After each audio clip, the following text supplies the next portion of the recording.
અને જ્યારે ગીત છેડ્યું અને અકબર ધ્યાન ભૂલી ગયો છે હું ક્યાં આવ્યો છું અને અચાનક જ્યારે બંધ થયું આમ અકબર સ્તબ્ધ થયો એકદમ આશ્ચર્યથી વિમૂઢ થઈ ગયો અને કહેવા લાગ્યો આવું સંગીત આવું ગીત આવું મધુરતા મેં સાંભળ્યું નથી પણ આનું કારણ શું છે તાનસેન આવું સુંદર અને મધુર ગાય છે એ શું આહાર લે છે એ શું કરે છે કે આવું સુંદર ગાય છે એ તો તારા કરતા પણ સુંદર ગાય છે એવું કેમ અને તાનસેને કહ્યું બાદશાહ માટે અને બાદશાહ શ્રી કૃષ્ણ માટે ગાય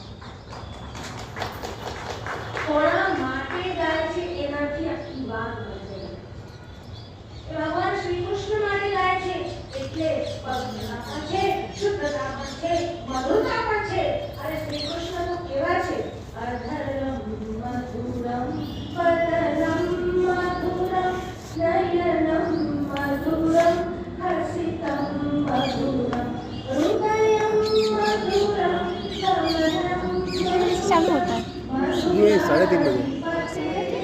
कितने बजे 7 बजे। और अभी कल परसों रहेगा वो पता नहीं है।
એક સાથે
પ્રકાશને આ પ્રસરણમાંથી પસાર થતા જે સમય લાગે, પ્રસરણ એટલે કેટલું? તમે આમ સવારે વાળી ખોલો અને નાની લમણો દેખાય, એ એક ડમરીમાંથી સૂર્યનારાયણને પ્રકાશને પાર કરવા જે સમય લાગે, પ્રકાશની સ્પીડ કેટલી? 3 લાખ કિલોમીટર પર સેકન્ડ. એક સેકન્ડમાં 3 લાખ કિલોમીટર ગતિ કરે એવા પ્રકાશને એ પ્રસરણમાંથી પસાર થતા જે સમય લાગે એને કહેવાય એક કૃતિ. એવી જ્યારે 100 કૃતિ ભેગી થાય ત્યારે એક લવ થાય.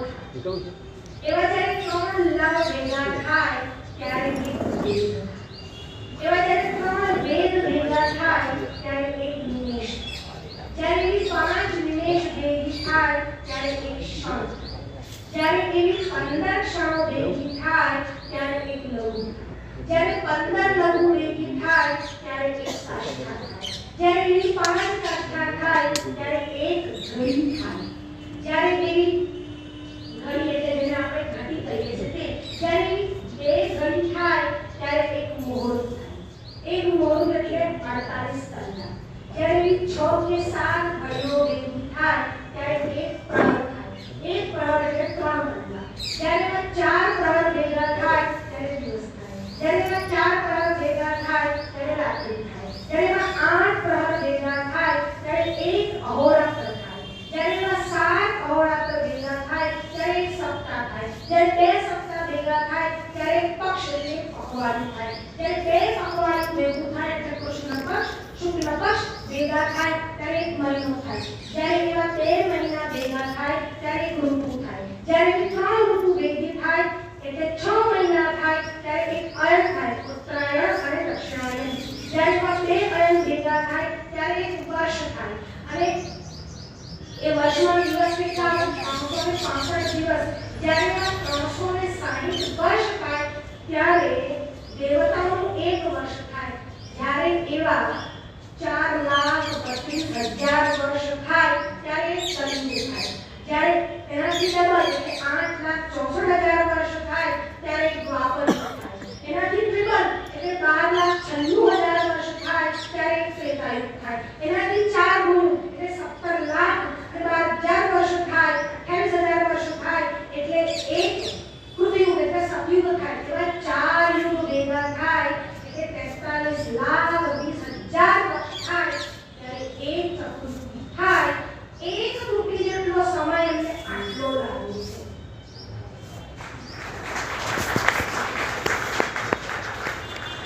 અને 43,20,000 વર્ષની એક ચતુર્યુગી થાય. પછી 1,000 ચતુર્યુગી થાય ત્યારે બ્રહ્માજીનો એક દિવસ થાય એટલે 4 અબજ 32 કરોડ વર્ષ થાય ત્યારે બ્રહ્માજીનો એક દિવસ. 8 અબજ 64 કરોડ વર્ષ થાય ત્યારે બ્રહ્માજીનો એક અહોરાત્ર. એવા બ્રહ્માજીના 100 દિવસ થાય ત્યારે એક કલ્પ થાય. એવા 2 કલ્પ થાય ત્યારે એક પરાગ થાય. અને એવા 2 પરાગ થાય ત્યારે પંડરીના આંખનું મત કરાય.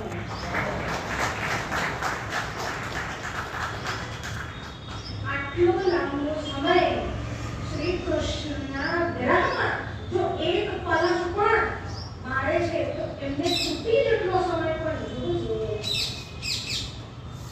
તૂટી જેટલો સમય પણ જે શ્રી કૃષ્ણના વિરહમાં ન રહી શકે. અને એ જ ગોપ્યા ગોપીથી વિચારી શકે. અને ગોપીજીને સમજવા માટે તો વર્ષો નીકળી જાય અને જોઈને વાંચતા આપણે હોય નહીં.